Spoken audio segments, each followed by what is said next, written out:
I may or may not have mentioned that usually when we deal with radicals, we're dealing with square roots and cube roots, but you could really put anything in that index and use any n cube root.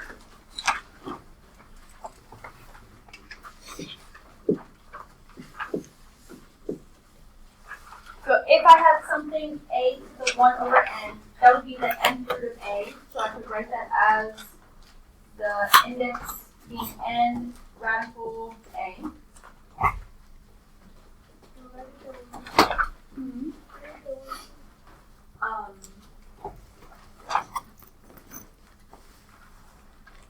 If this was just raised to the second, we know that's not the same as the square root of n.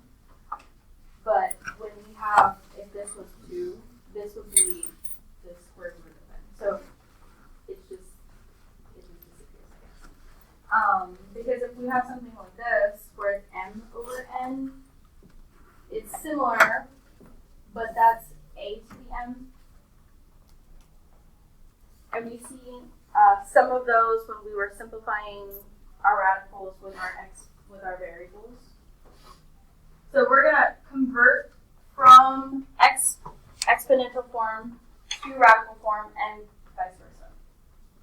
So if we see something like number 1, x to the 1/4, that's gonna be like this. How would I write that?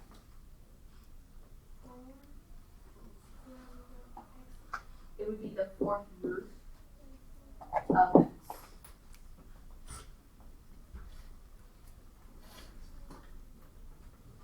Question mark. Anything that's to the 1/2 power, you won't need to write the 2 on the outside. You can if you want.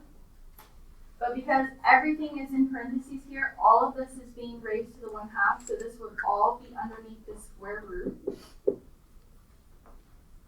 And then here's where what we did yesterday and Friday come into play. If we can simplify the number, we need to do that. We can't leave it like this. However,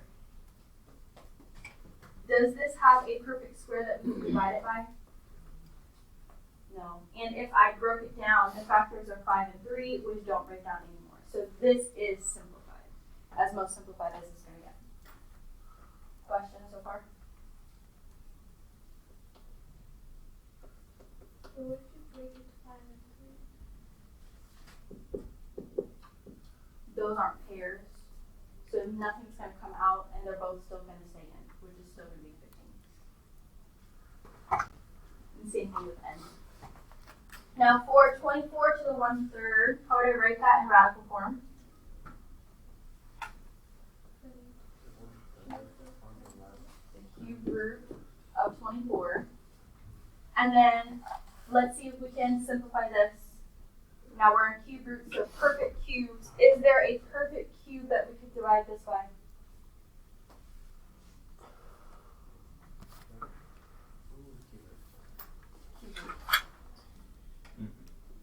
It is 8. So I would break this into the cube root of 8 and the cube root of 3. The cube root of 8 is what?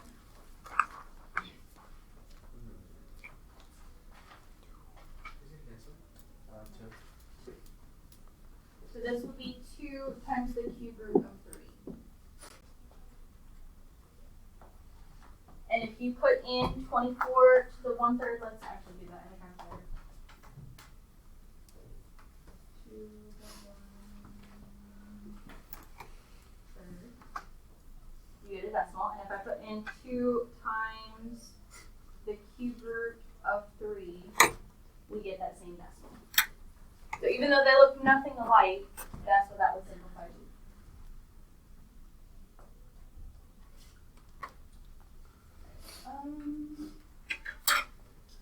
Four is going to be similar, so we'll skip that. If we want to come back to that, we will. Go to 5. Anytime you see improper fractions, you want to rewrite it as however many times 2 can go into that number. So I know 2 can go into 6. I'm going to rewrite it as 6 over 2. but I can't just get rid of that last one. I still have to keep it there. And my denominator stays the same. This would simplify to what?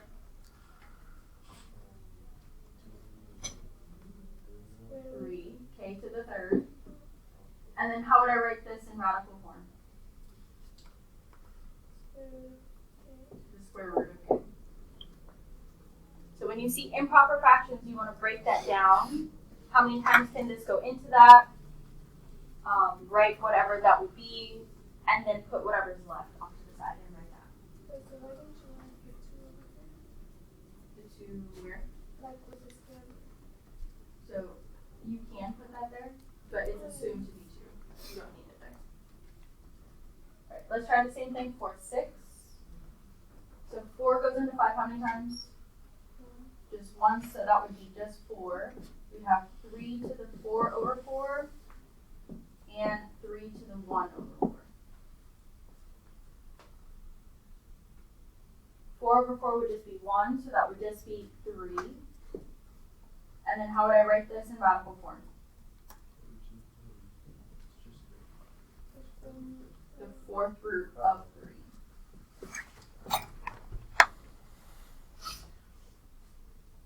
Any questions so far?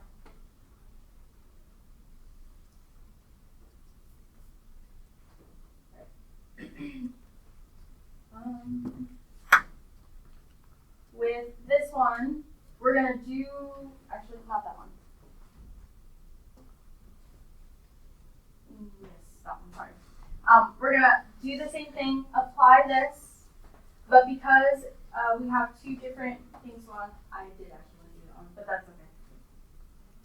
The denominator is still our nth root, our index, so that would be the 4th root of AB, and the numerator is going to be our exponent.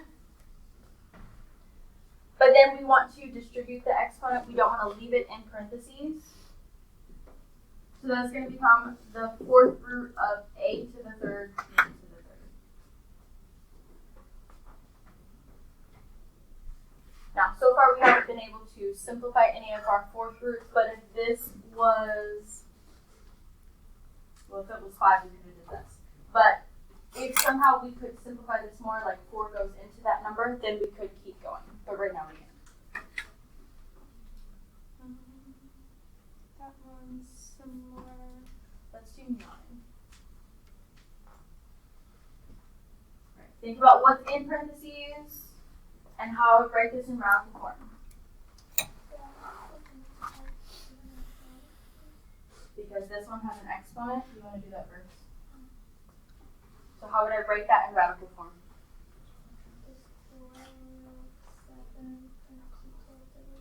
So the 7 won't be in that square root. So it'd be 7 times the square root of 12w, yes. Then, is there a perfect square that goes into 12 that we could divide it by?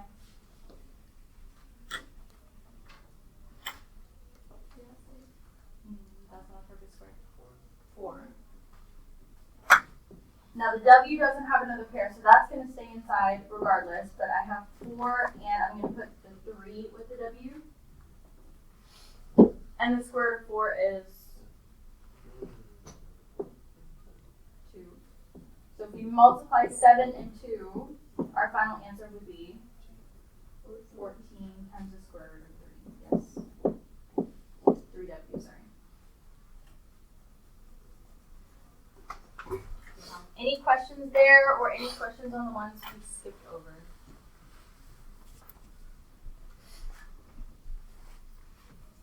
Alright, so now we're going to do the opposite. Now we're going to be given radical form and have to put it back in exponential. So let's start with this one. Think about the root, the index, that goes in your denominator. Excuse me. How would I simplify this? Or rewrite this?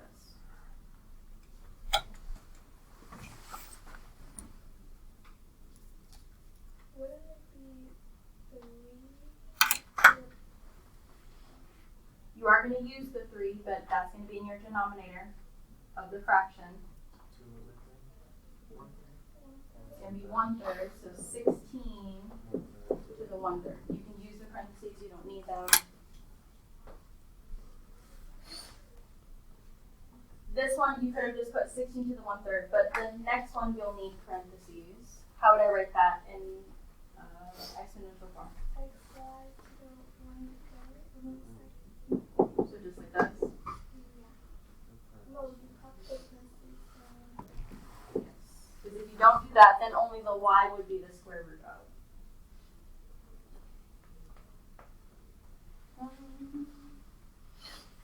Let's skip down to 13.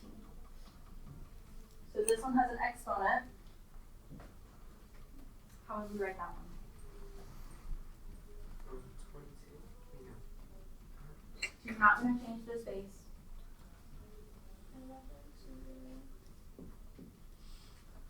the 2/3. Whatever the index is stays the same. Whatever the exponent is just becomes your numerator.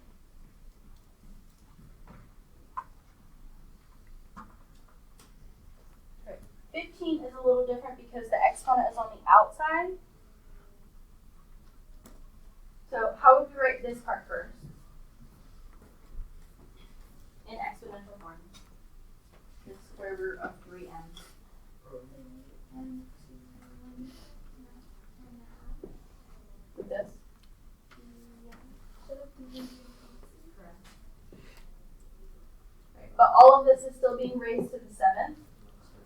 So it would be 7/2, 3m to the 7/2. So even when your exponent is on the outside, it looks the same as when the exponent is on the inside.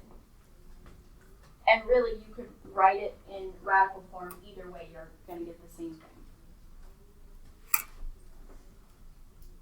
Let's try 17. How would I write that?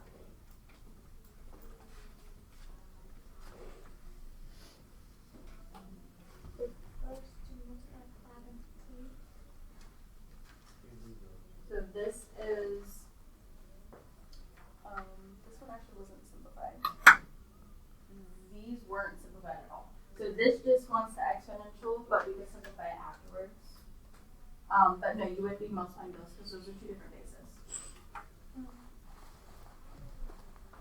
So think about the index of the root. That's going to be your denominator.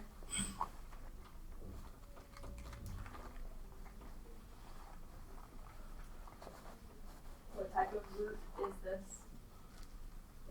Square root. So our index is going to be 2. 10, 8, B,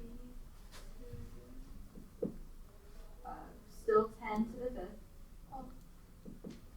A to the 3rd, B. Oh, 1/2 to like the power of 1/2. Like this. Yeah. Oh, you have to put that All on. of it in parentheses. They don't actually simplify it, so this would be fine. And then if it said to also simplify it, we could have started to do that as well. Distributed the exponent. When we get into simplifying, that's what we do. Do we have any questions so far on how we convert radical to exponential and vice versa?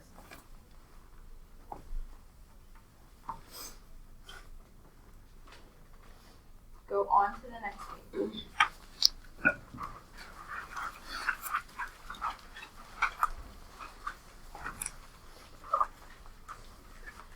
Now, these are easier to simplify if they're in exponential form first, because you know all the exponent rules. We're going to be using our exponent rules, simplifying those, and then whatever's left, using that to rewrite it in radical form, and then simplifying that if needed. It's a lot. So let's start with 19. They're in exponential form. We have the same base, so we can do what with the exponents?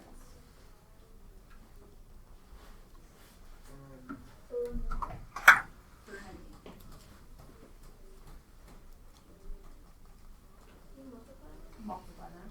Sorry, they're already multiplying, so you would add. 1 and 4, and the 3 stay the same since they're the same denominator. What if they weren't? What if they weren't the same? Then you would have to make them the same. So we have x to the 5 over 3. Improper fraction. I could rewrite this. 3 goes into 5 how many times? Once. So that would just be 3. X to the 3 over 3. With how much left? 2. So x to the 3 over 3, that would just simplify to x to the first. So just 1x. How would I write this in radical form?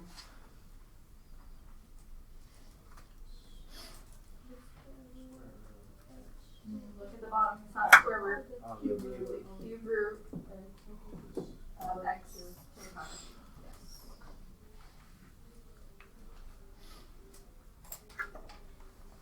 Have any questions there before we continue?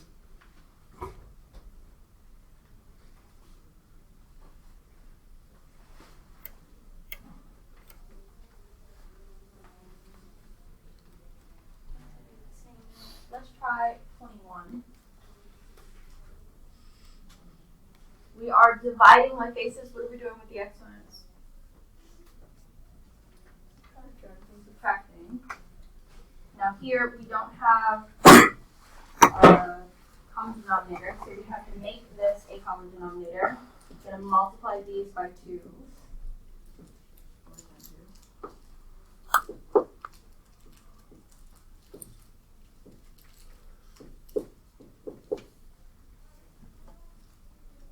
That was supposed to be a 10.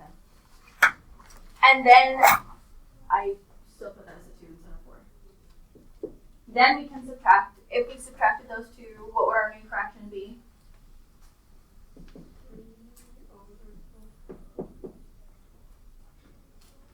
And then with that, we can just write that in radical form. What would that look like? Fourth root of m to the third power. So there's a lot of previous knowledge that we need to have here in order to succeed in doing this well. Any questions on that one?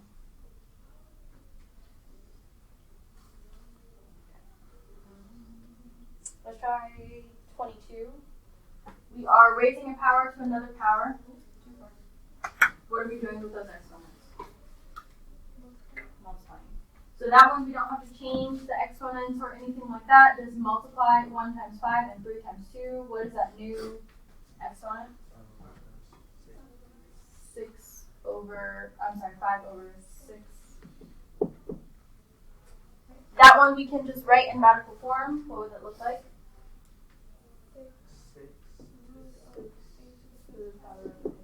6 root of a to the power of 5. And we can't simplify either of these because 4 doesn't go to 3, 6 doesn't go to 5, so that's it. This next one though, we are going to simplify. So same rule, multiply your exponents. What would that new exponent be?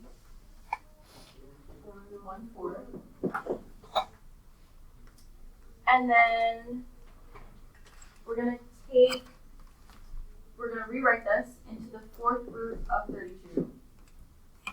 Now, we haven't talked about 4th roots, but sorry, I'm trying to make sure I'm saying this right. There is something that goes into 32 that is a perfect 4th root. Start doing this in the calculator. 1 to the 4th, 2 to the 4th, 2 in your calculator. And see what number would give you 32.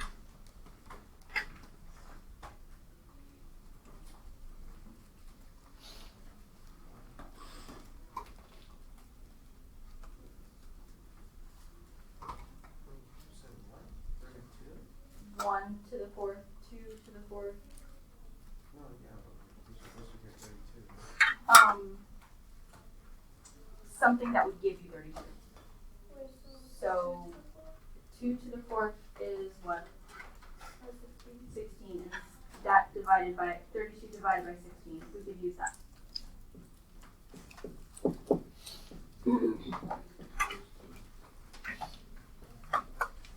So we know by that the fourth root of 16 is 2. And this would stay the same. Sorry, I said that backwards. I said that, not backwards, but I mixed that up as I said that. But something that would go into 32, that is a perfect fourth root. And then I'm just going to test this one in the calculator because we haven't done that in a while. I'm going to put the original 32 to the 1/2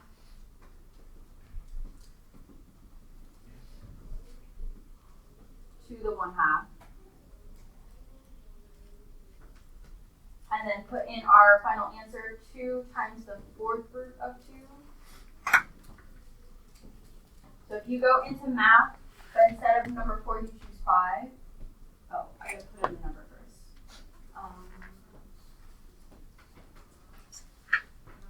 No, that would work like that.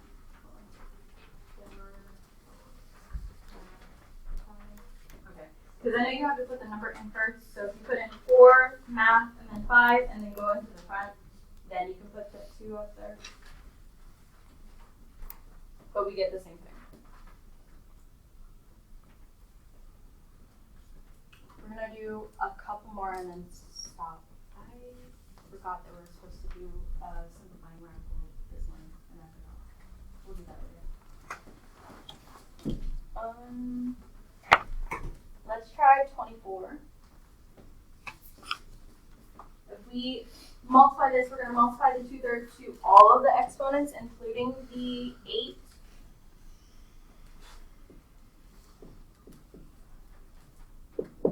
What would that new exponent of x be, though?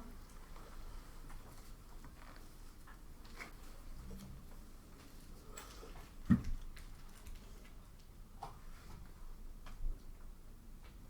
multiply 2 and 2/3.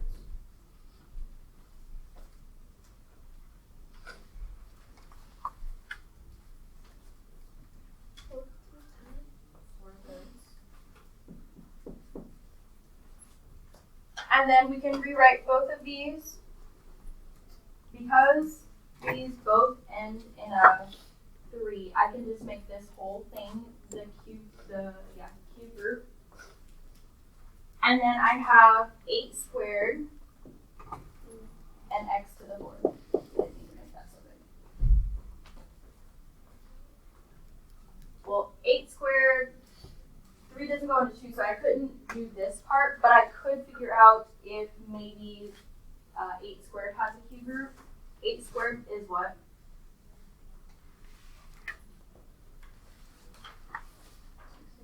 64. So we have the cube root of 64 x to the 4th. Is 64 a perfect cube? Yes. What would that give us? 4. I'm going to separate this. So we know this is 4. And for this one, this could be simplified because 3 goes into 4 how many times? Once. And there'd be 1 left over. So that final answer would be 4x times cube root of 2x times x.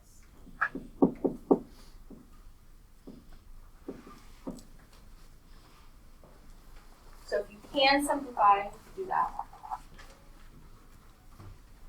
Where did you get like the less x go next to the This one. Yeah.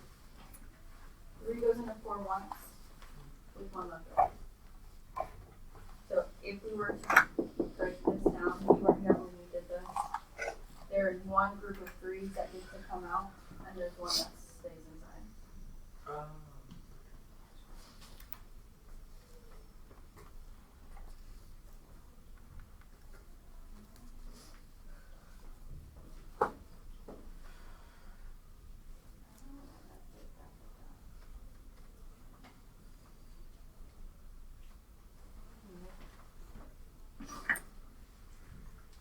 Looking for another good one. Oh, because it's negative. This is a negative 1/2, and this is a negative 1/3.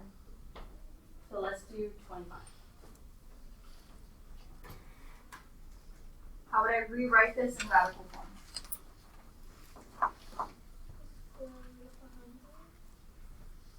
Close. Because of that negative, it's going to take it and flip it.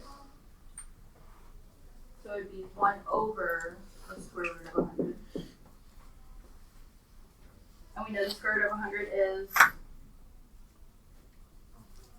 n. I'm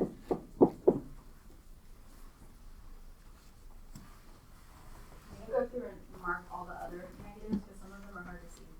This one is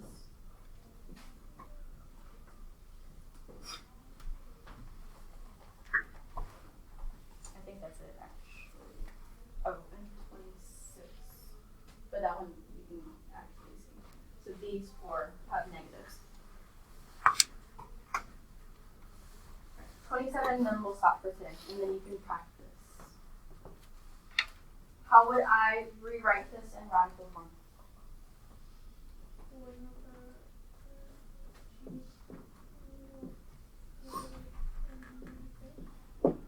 1 over the cube root of negative 216. You could bring the negative out front, or you could just take the cube root of negative 216, because that is a perfect cube. What would that give us?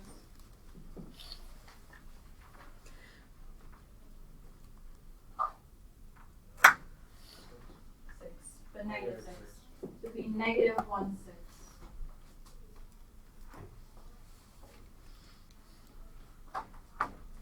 So then for the next 10-ish minutes, if you want to keep practicing in this or the delta math on this, I have to double check when that's due, or the delta math on simplifying radicals, or your test nav, or JLabs, or past delta math, you can work